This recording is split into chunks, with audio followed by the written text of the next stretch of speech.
할렐루야. 아멘. 오늘 2024년도 새해 첫 주 주일입니다. 그 2024년도에는 표어를 새롭게 하였습니다. 그리스도의 사랑으로 용납하는 교회입니다. 여러분, 교회란 무엇입니까? 제가 늘 얘기했던 것처럼 하나님께서 세상 속에 있던 하나님의 자녀들을 불러내어서 이렇게 만들어주신 공동체가 교회잖아요.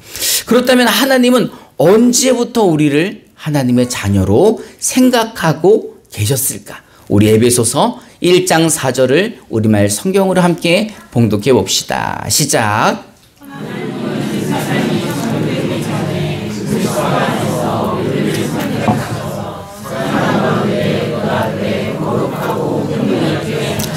아멘. 사도 바울 선생님께서는요, 에베소 교회 성도님들에게 이렇게 대답을 하셨던 거예요.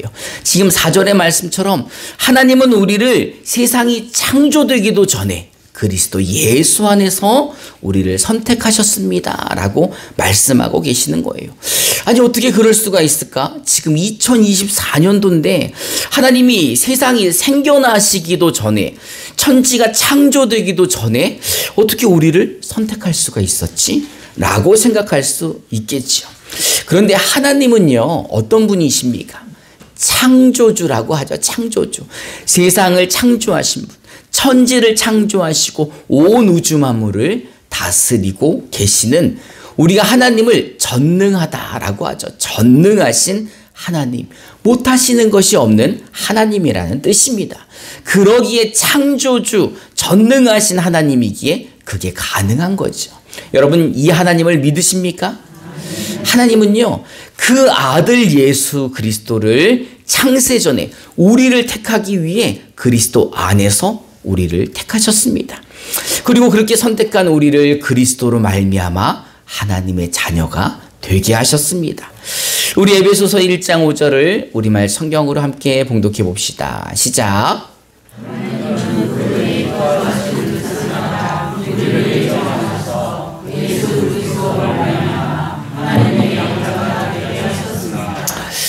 하나님께서는 우리를 선택하셨고 우리를 예정하셨는데 우리를 싫어하지 않으셨어요.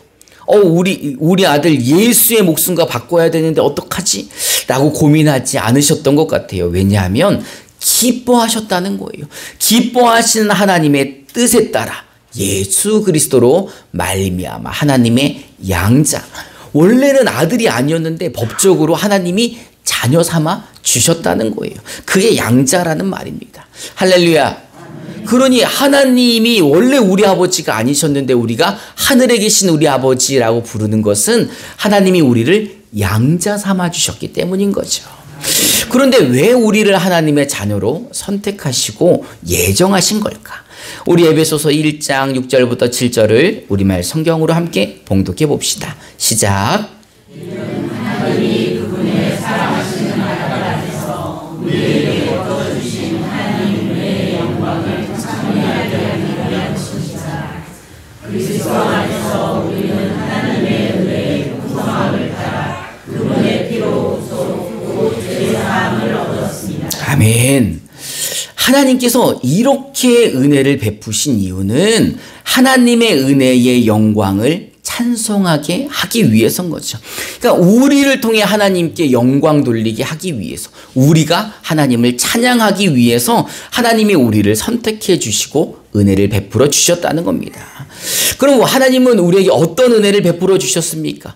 우리를 창세전에 택해 주셨잖아요. 그러면 택한 사람이 있다면 택함 받지 못한 사람도 있다는 말인 것 같아요.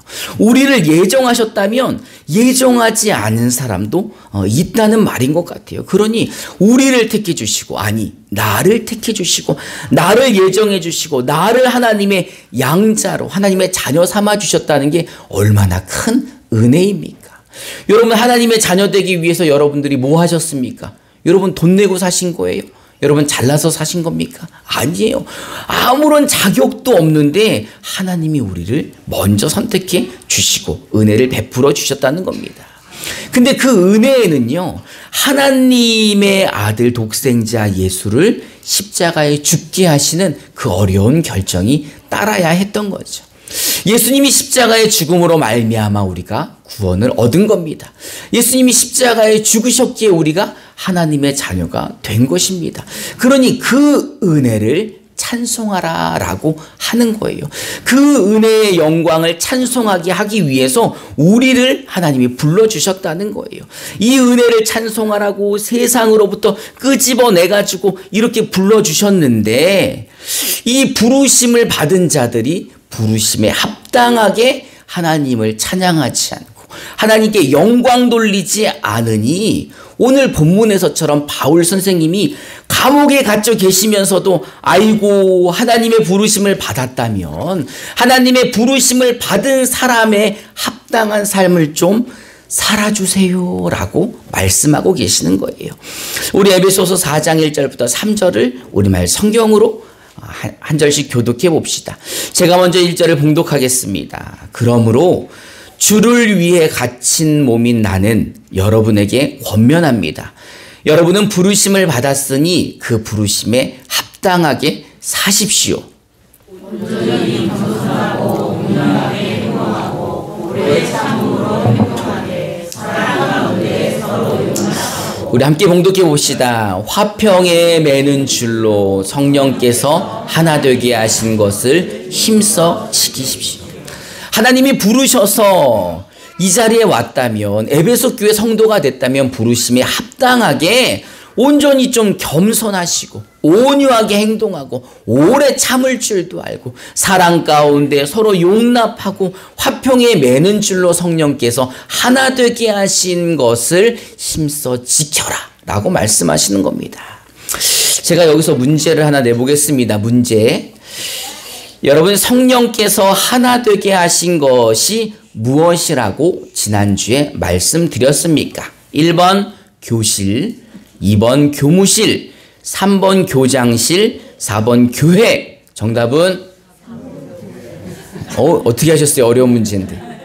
교회에 성령께서 하나 되게 하신 것이 교회라는 겁니다. 그리스도 예수가 머리 되시고 우리가 그 각 지체가 되어 한 몸을 이룬 그 공동체를 우리는 교회라고 한다는 거죠.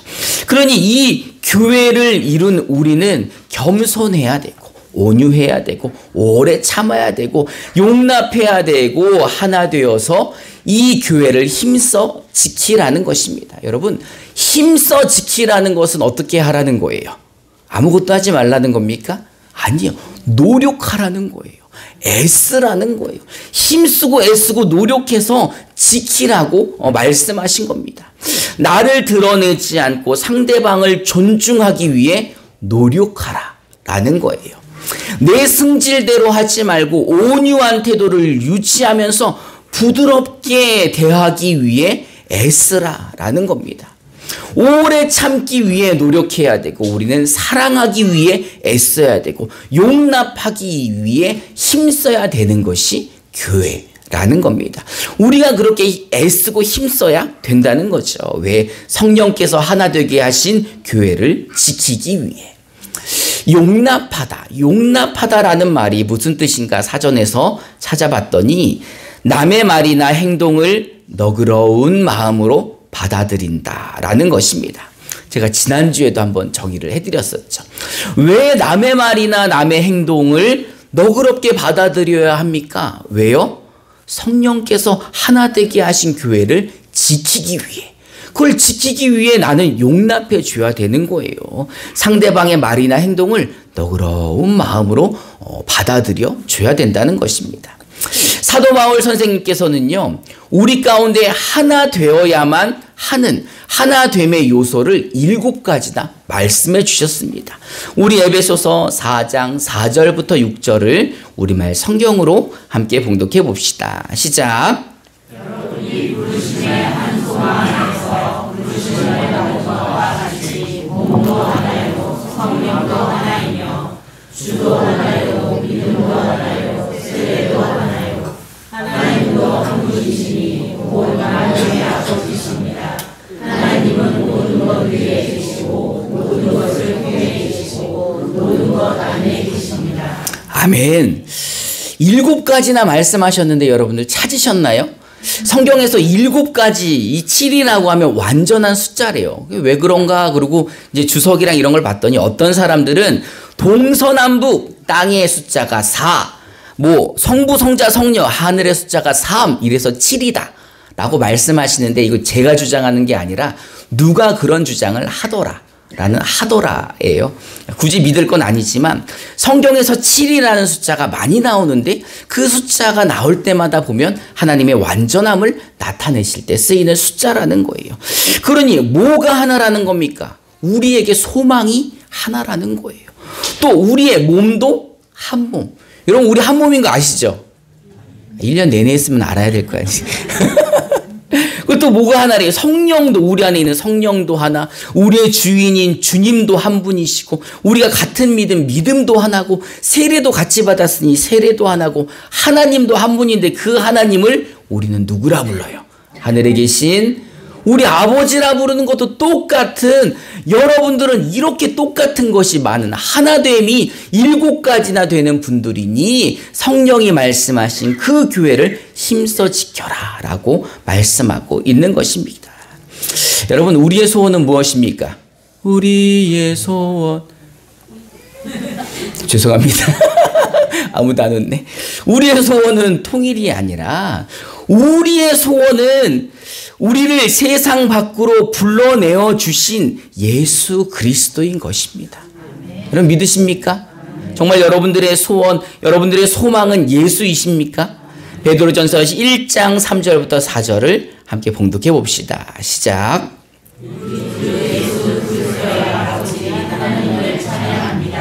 하나님께서는 그분의 풍성하신 긍휼을 따라 우리를 거듭나게 하시고 예수 그리스도를 죽은 사람으로부터 살리시며 산 소망을 얻게 하심으로 여러분을 위해 하늘에 쌓아둔 썩지 않고 더러워지지 않고 수양하지 않는 율법을 얻게 하셨습니다. 아멘.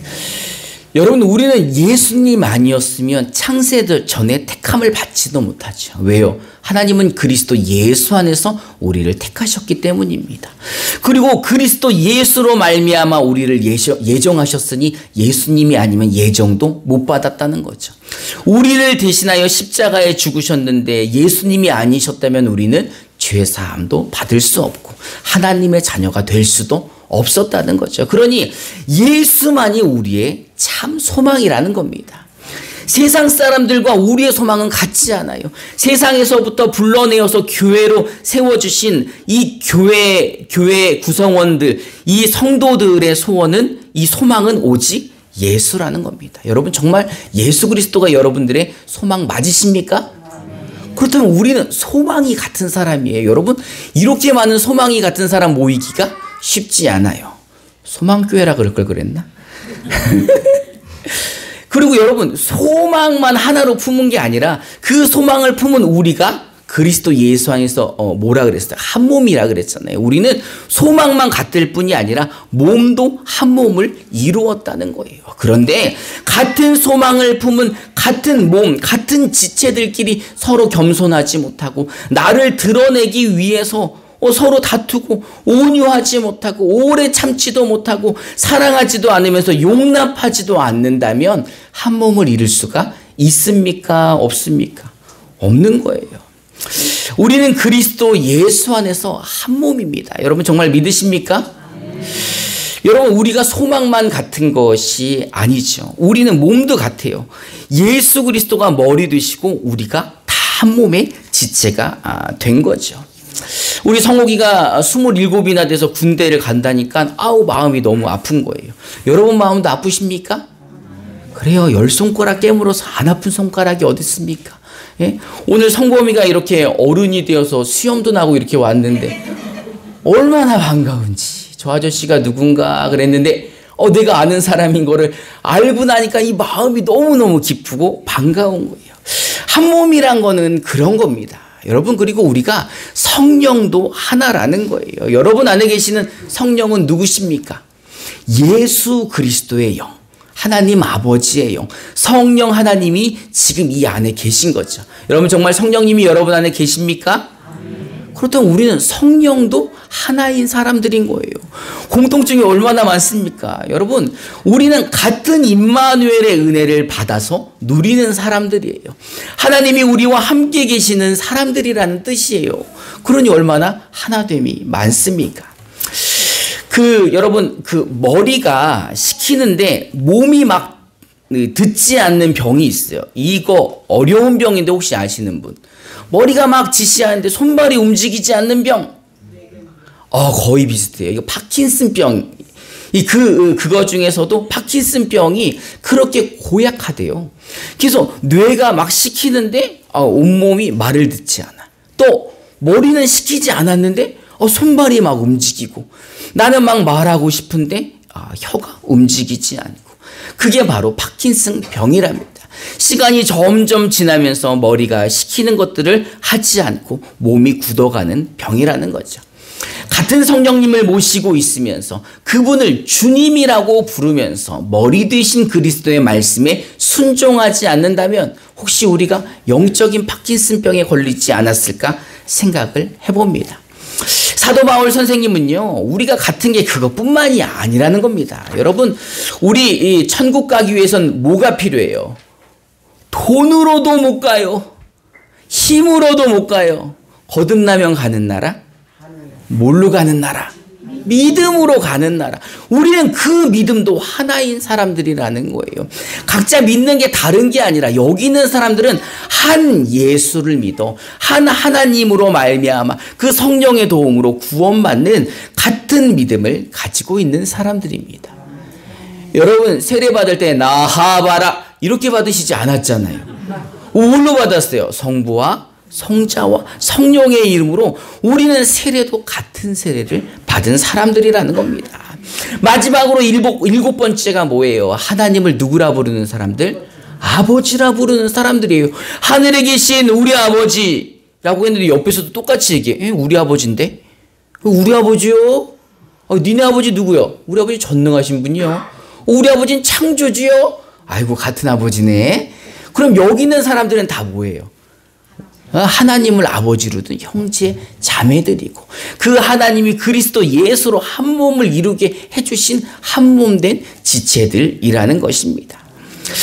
이 감옥에 있으면서 사도 바울 선생님이 에베소 교회의 이런 문제들을 들으면서 교회가 하나 되지 못함을 안타까워서 에베소 성도들에게 이렇게 이야기하는 거예요. 그들의 태도를 바꾸고 마음가짐을 바꾸고 교회를 지키기 위해서 힘써라. 그게 안 되면 화평에 매는 줄로 어떻게 꽁꽁 묶어서라도 좀 교회가 하나 되었으면 좋겠다라고 부탁을 하고 계시는 겁니다. 여러분, 화평이라는 게 뭡니까? 화평. 우리가 어떻게 화평을 얻었습니까? 우리가 어떻게 평화를 얻었습니까? 세상이 알 수 없는 그 참된 평화를 어떻게 누렸습니까? 누구 때문에? 예수님 때문에. 예수님이 십자가의 죽으심으로 말미암아 그 평안을 누린 거예요. 그러니 예수님의 십자가 사랑의 결과로 우리는 화평을 누리게 된 사람들인 거예요. 죄로 멸망당하지 않아도 되지요. 심판받지 않아도 되지요. 그 예수로 말미암아 우리는 화평을 이루게 된 것입니다. 이 에베소 교회 사람들도 마찬가지예요. 사실은 이방인들과 유대인들이 함께 있는 에베소 교회가 어떻게 같이 예배를 드릴 수 있었나? 예수님 때문인 거죠. 예수님들이 그들 사이에 화평을 이루셔서 예수님으로 말미암아 함께 예배를 드리게 된 것입니다. 예수를 믿어 한 몸 된 우리들은 바로 이 화평을 이루는 사람들입니다. 우리 마태복음 5장 9절을 개역 개정으로 함께 봉독해 봅시다. 시작.